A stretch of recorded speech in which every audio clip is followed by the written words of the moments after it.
everyone, welcome to today's video. Thank you for being here, thank you for watching. Don't forget to give us a thumbs up and subscribe to our channel so you don't miss out on any of our videos. So today we are talking about stretching and tools that you will need. So some of you have said that you really want to do some stretching classes in the summer, which is great.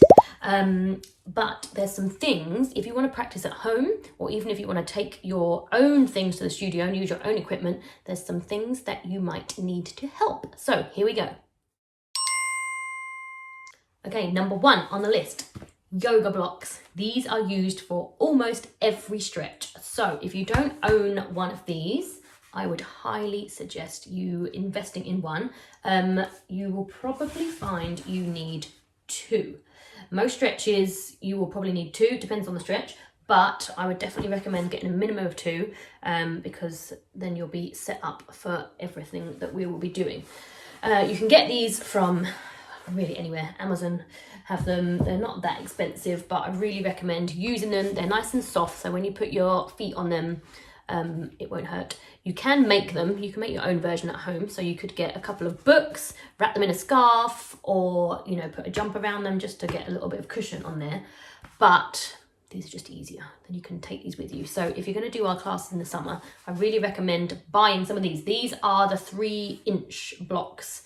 So these are good for a variety of stretches. Most people think they are just used for kind of over splits, but actually they're used for so many things. So if you're quite tight, I'm going to show you a way you can use them. Okay, so most people think that they are just mainly used for over splits. So when you put your foot on the block and you slide this one back into your splits, but there are other ways you can use them, especially if you are quite tight. So for example, if you are in a lunge like this and you're quite tight and you can't reach the floor with these hands, blocks are really useful just to kind of prop yourself up. If you do yoga, you probably use them quite a lot for yoga stretches.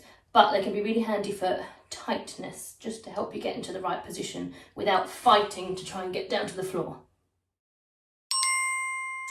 So staying on the theme of yoga blocks, there are also these ones. Now these are the 2-inch ones.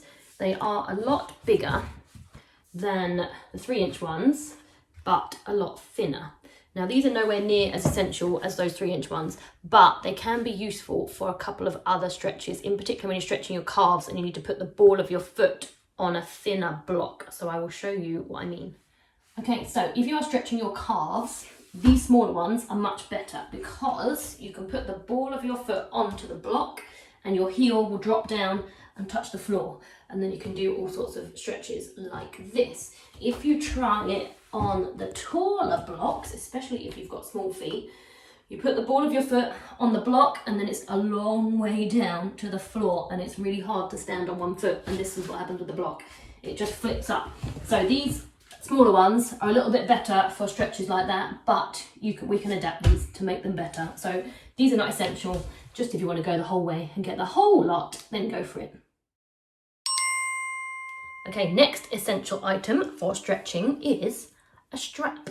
Make sure it is a non-elastic strap. You don't want to have one that's going to give a little bit when you're stretching. So it needs to be non-elastic. I mean, you don't even have to buy these. This is a yoga strap, but you can just use, if you've got a dressing gown at home, the rope that goes around the middle, you can use one of those, a scarf, anything that doesn't stretch, that's relatively long.